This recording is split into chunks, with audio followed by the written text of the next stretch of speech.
सास जैसा पति। कई औरतों की ख्वाहिश होती है कि वो सिर्फ अपने पति के साथ रहे, क्योंकि सास की झिक झिक किसे पसंद है। एकता की सास साथ नहीं रहती, सिर्फ पति और वो। लेकिन क्या है एकता की जिंदगी बिना सास के? देखिए। अरे अरे एकता, क्या है? रोज लेट उठती हो। कभी तो वक्त पर उठा करो।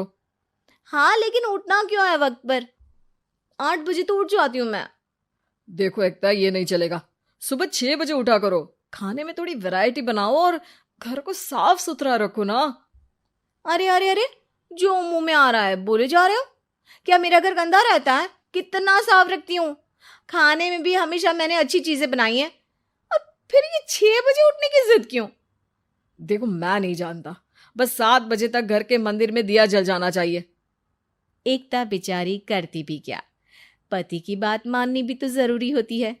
एक दिन एकता सुबह पूजा करके पति को प्रसाद देने कमरे में जाती है, तो पति अपनी माँ से फोन पर बात कर रहा है। हाँ माँ, मैंने तो साफ बोल दिया। सुबह 6 बजे उठना है, नहा कर ही किचन में जाना है और 7 बजे तक मंदिर में दिया जल जाना चाहिए। आ रही होगी चाय लेकर। चलिए, मैं रखता हूँ माँ, बाय। बेचारी एकता ने पति का ये रूप तो सोचा ही नहीं था। वो पति से कहती है, सुनिए, अब सारा काम हो चुका है घर पर, क्या करूं? मुझे कुछ देर के लिए मेरी सहेली सौम्या उसके घर छोड़ दीजिए। अरे कैसी बात करती हो कि घर पर कुछ काम करने को नहीं है? होली आ रही है, बाजार से आलू ले आओ, पापड़ बनाओ, नमकीन बनाओ, दही बड़े बनाओ। सब कुछ आज ही बनाना है? अरे अब मन कर रहा है कि सहेली के घर जाऊं तो जाऊंगी ना मैं। आप नहीं ले जाएंगे तो कैब से चली जाऊंगी। अरे अरे, ये क्या बात होती है? चलो, ले जाता हूं तुम्हें। तैयार हो जाओ जल्दी से। कैब की धमकी तो ऐसे दे रही हो जैसे माँ ने दरवाजे में कैब खड़ी कर रखी हो, विथ ड्राइवर। बढ़िया आई कैब वाली। हाय रे एकता की किस्मत। वो सोचती है कि सास साथ नहीं है, लेकिन पति के हाव भाव किसी अक्कड़ू सास से कम ही नहीं है। पति एकता को सहेली के घर छोड़कर कहता है, अच्छा सुनो, वक्त पर घर चली जाना और शाम को गर्मा गर्म पुलाव खाऊंगा मैं। बनाकर पहले ही मत रख देना। और हाँ, रायता भी बना लेना। हाँ जी हाँ, फिलहाल क्या मैं अंदर जा सकती हूँ? नाश्ता पेट भर करा दिया, दोपहर का खाना भी पैक कर दिया। पहले जो खाया है उसे तो पचा लो, दिन का खा लो, अभी से रात के खाने की चिंता में बाल न जड़ जाए कहीं। पति को एकता की बात पर गुस्सा तो बहुत आता है, लेकिन ऑफिस में देरी के कारण वो कुछ नहीं कहता। एकता सहेली के पास जाती है, जहां सास बहू बैठकर गप्पे लड़ा रही होती है। हाय सौम्या। नमस्ते आंटी जी। अरे वाह एकता बेटा, बड़े समय बाद देखी, कैसी हो? अच्छी हूँ आंटी जी। घर का सारा काम हो गया था, बोर हो रही थी, सोचा सौम्या से मिलती चलूं। हाँ हाँ बच्चों, तुम लोग बैठकर गप्पे लड़ाओ। मैं तुम लोगों के लिए नाश्ते पानी का इंतजाम करती हूँ। सास ये बोलकर किचन में चली जाती है। अरे एकता, कैसे आना हुआ? थोड़ी परेशान सी भी लग रही है, सब ठीक तो है ना? अरे यार, कहाँ ठीक हूँ। ना सोने मिलता है, ना अपने मन का कोई काम करने मिलता है। बस सुबह 6 बजे से किचन और रात के 12 बजे तक घर का काम। मेरी तो कमर ही टूट रही है। अरे क्यों मजाक कर रही है? तेरे तो मजे हैं। अकेली रहती है पति के साथ, न कोई सास न ससुर, न आस पड़ोस से मतलब। हम लोगों की सोच, जॉइंट फैमिली है, कितनी परेशानी होती है। अरे रहने देना, वो तो दिख रहा है कि कितनी परेशान है तू। सास किचन का काम कर रही है और तू सहेली से गप्पे। ऐसा कहाँ होता है यार। हाँ वैसे तू बोल तो सही रही है। सुबह थोड़ा सा भी लेट हो जाए ना उठने में, तो मम्मी जी किचन संभाल लेती है। पति तो जाते वक्त उठाते हैं कभी कभी मुझे। पर मेरी छोड़, तू बता, सास साथ रहने आ गई है क्या, जो सुबह 6 बजे उठना पड़ता है? पति तो तेरा 10 बजे ऑफिस जाता है। 4 घंटा खाना बनाने में लग जाता है क्या तुझे, एक लोगों का? अरे रहने देना यार, मेरा तो पति ही सास से कम नहीं है। सारा दिन का ड्रामा। अरे बातें सुनाना, बोलियां बोलना, कोसना, क्या क्या नहीं आता है उसे। यार मैं तो हैरान होती हूँ कभी कभी कि ये सास की आत्मा तो नहीं आ जाती ना इसमें। अरे परेशान हो चुकी हूँ।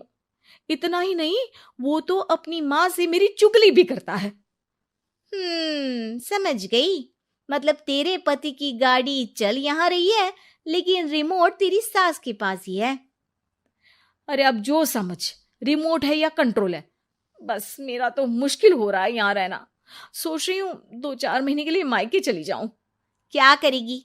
2-4-10 महीने बाद तो आना ही है ना यहाँ पर। तो क्या करूं, तलाक दे दूं क्या? अरे ये कोई सोल्यूशन नहीं है। तू अपने पति को सुधार भी तो सकती है। कैसे कैसे सुधारूं? सौम्या उसके कान में कुछ कहती है, जिसे सुन एकता खुश हो जाती है। अगले रोज, हाय रे, मेरी तो टांगे ही नहीं चल रही है। हाय हाय हाय, बहुत दर्द हो रहा है भगवान। अरे क्या हुआ एकता, रुको मैं माँ से पूछता हूँ। लेकिन पति जैसे ही माँ से बात करके एकता के पास आता है।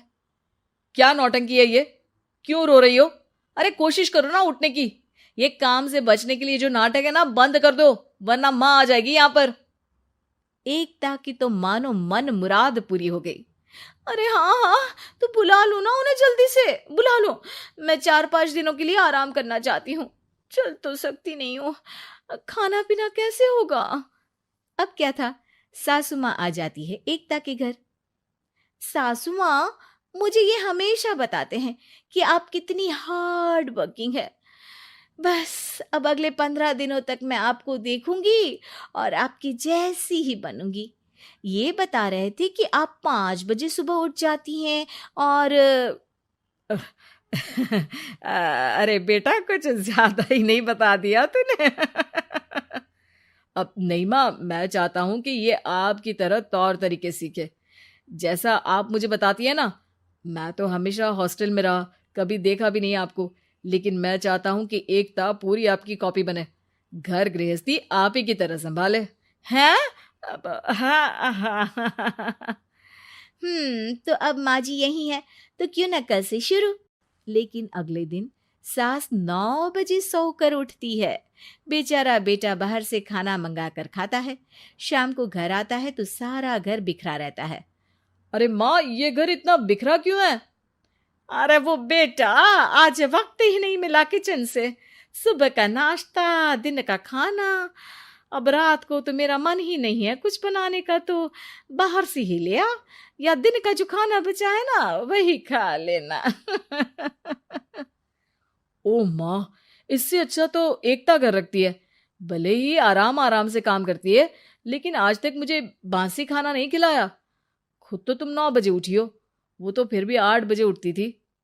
अरे बेटा, मेरे बस की नहीं है 8 बजे उठना, वो तो ना मैं झूठ बोल रही थी। मैं तो चली अपने घर। अरे कम से कम तेरे पापा मुझे सुबह की चाय खुद तो बना कर देते हैं ना। ना जी ना, मुझे नहीं रहना अपने बेटे के पास। ये बोलकर सासू माँ चली जाती है अपने घर और एकता की लाइफ फिर से सेट हो जाती है बहुत अच्छी तरह।